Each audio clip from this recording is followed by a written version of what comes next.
Hey there, nice to see you today. Thanks for tuning in to Vision, the show all about the College of Arts and Sciences. I'm Lindsay Poe, your host for this season, and we're talking about a specific program in this first segment, the BSIS. And to explain that to us today, I've got Gretchen Crawford in studio. She's an academic advisor.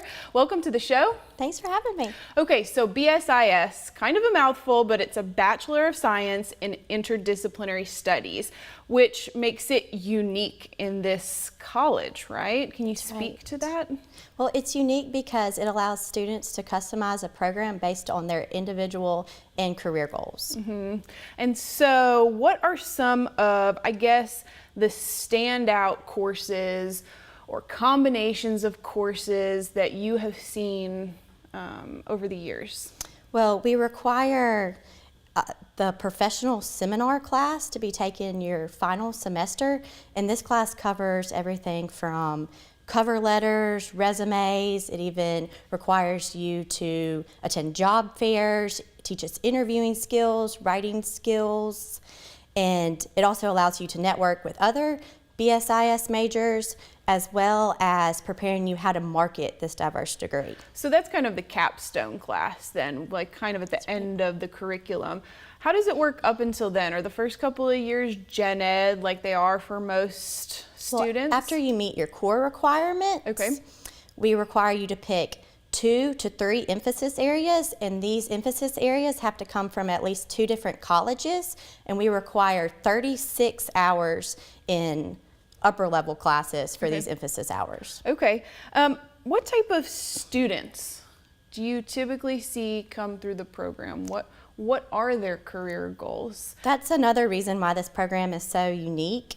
We see students from all different walks of life. We have traditional students, non-traditional students, students of all ages. Students come from several different majors, and you see some distance learning. This is a distance learning program too, right? It can be distance as well. So that's maybe where you see some of the non-traditional students? That's right, and we have non-traditional students that come to campus classes as well. Yeah, okay, that's interesting. I mean, I think you've sort of talked to why this is an attractive degree, but if a student was watching right now, right, and they are a freshman, a sophomore, and they're kind of confused about maybe what they would choose for the rest of their time here. So, you know, it can be very overwhelming. You come, you want to be biological sciences, it doesn't work out for you. Why is this attractive? What are some careers that you have seen students go into? Well, it's attractive because sometimes students don't fit into just one discipline, and so this allows students to pick from several different disciplines. And we've had several success stories from students that have gone on to nursing school, students that have had medical school after, students that have become teachers, coaches. So it runs the gamut. That's right. Students that even pursue entrepreneurship or even manage their own business. Yeah. How many majors? If you just off the top of your head, I know I didn't prep you with that question, but what do you think? How many majors does the BSIS program have? You can really pick from, you bring in your upper division classes of the major typically that you were in, so you can really pull from mostly any major. Okay. I mean, you've talked to this job placement, the Capstone program that helps them with job placement. So that's part of the program then. Can you talk about that a little bit more, kind of getting the students out into the real world with this degree? Yeah, well, the Capstone class really helps them be able to network with each other, of course requiring you to go to job fairs, and just the success stories that we've gotten from former students. And those success stories have been the nursing, the med school, coaches, teachers. What combinations of I guess majors or coursework have those people had? Typically students that are looking to do something in the medical field after do biology or kinesiology. Okay. And that covers their 2 different colleges. Okay. With teaching, of course, education, psychology a lot of the time, and can use Interesting. that with the medical aspect of it as well. Very good. Okay, we've got about a minute left. I just want to ask you, what's your favorite part of being an academic advisor? I mean, that you've got to deal with a lot of students, right? So what's your favorite part? It truly is rewarding. Students come to our office and they're typically discouraged. They're struggling in their current major, or they're just unhappy in their current major, and for us to come up with a plan for them, it just really relieves them, and seeing them graduate is the best feeling. And your office is in? 224 Allen Hall. Allen Hall. Everything's in Allen Hall, it seems like, right? Okay. Thank you so much for being Thanks, on the show and explaining to us this BSIS program. We'll have more coming back after this quick break.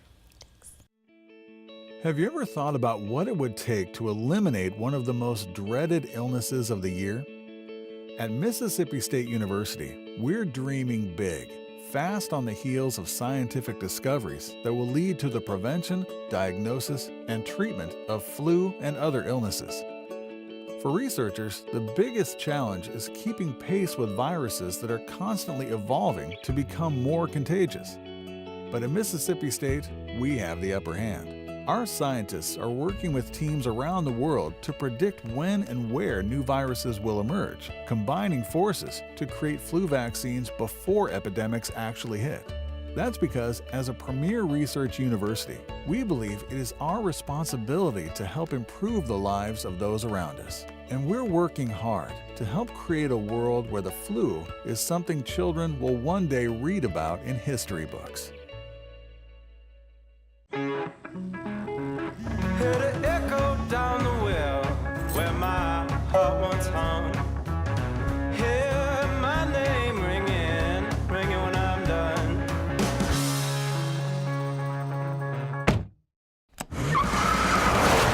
Hear my name ringing, hear it ringing.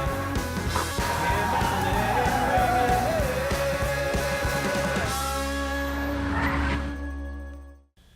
Welcome back to Vision.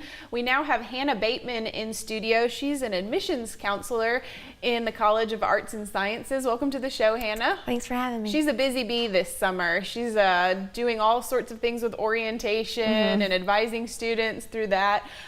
Been busy, right? Yes, it has been a busy A little busy lull summer. right now, so that's nice. Right.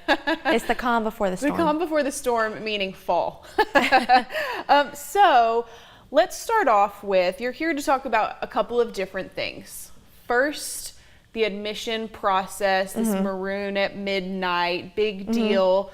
Talk to us about it. So when we say calm before the storm, we're talking about the admissions process. So applications become available for the fall 2019, spring 2020. Okay. It sounds crazy to say 2020, but that's where we are right now with prospective students. So Maroon at Midnight is our campaign to get students really involved. August 1st at midnight, that is when applications open. So we'll have thousands of students apply during that time. During literally that midnight hour? The first few days of that. Yeah. Mainly because they're excited. Yeah. And also because housing priority plays into that. Okay. So students are really on top of their game because they've been told that. So they want to get a good pick on where they live on campus. So housing priority and also scholarships. Okay. And that's all part of that process. Yes. So their application gives them housing priority. And you deal with a lot of prospective students. I say the fall because that's when the madness starts for me, but you're already thinking a year ahead. But the College of Arts and Sciences, it's so big, it's so diverse. Sometimes maybe students, when they come to campus just with their parents and they're looking for a major, could potentially feel lost. Why do you think the College of Arts and Sciences is such a good home for students? I think the message I give these students is that this is a diverse college and people come from every background, every major. And I tell them, especially at orientation, that they are our mission in the college, that their diverse backgrounds and diverse majors are what makes the College of Arts and Sciences great. So we might have students from philosophy, from chemistry, from English to communication. We have, when we say sciences, arts and sciences, people automatically think biology and chemistry, Right. but people forget social sciences and then the humanities. We have a little bit of all of it. So we really encourage students to broaden their horizons Yeah. and don't just think sciences, biology, chemistry, Right. but to really, The basics. Yes. There are more than that. yes, And there are. geosciences is one Right. too. Yes, that's a great option for students. So we think sciences, and you kind of just said that, but there's also the arts part of it. Can you speak to the liberal arts degree, some popular programs in the college? Yes, liberal arts, like I was saying, it's just a good background of a major. A lot of students, when they hear liberal arts, they think the far left, and that's not the case, We're here to teach them what the liberal arts are. Right, yes. So English, is a great background for students, and any of our majors just make up the liberal arts degree, and it's just the mission of a college is to provide a diverse education. So even if you are a chemistry major or a biology major or geosciences, you still have to take liberal arts classes. You still have to take your Absolutely. social sciences and your humanities. And we found that students, when they do that, they really didn't understand those are the things they're actually interested in. So it's just a really good background for students. Okay, we've talked a lot about kind of just the application process. Really quick, DSAC, the Dean Student Advisory Council. What is it, and why is it good? Okay, Good so thing. the Dean Student Advisory Council is a council made up of students.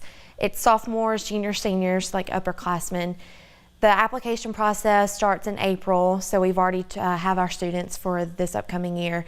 And in their name, the Dean Student Advisory Council, they do sit down with the deans and just kind of prep the deans and say, this is what's happening in the students' lives. But they're so much more than that. They help with prospective students, they write students, and they text students and call students.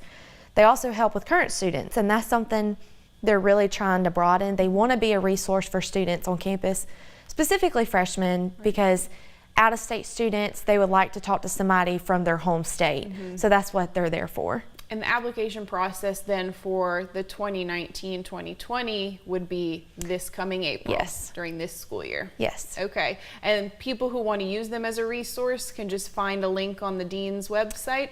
Yes. Okay. So if you go to the college website, we have a separate tab for them, the Dean Student Advisory Council, and we're going to have all of our new members' pictures and contact information up. Wonderful. Well, Hannah, thank you so much for being Thank here you. and talking Thanks for about the having College me. of Arts and Sciences. And thank you for tuning in to this edition of Vision. We'll see you next time.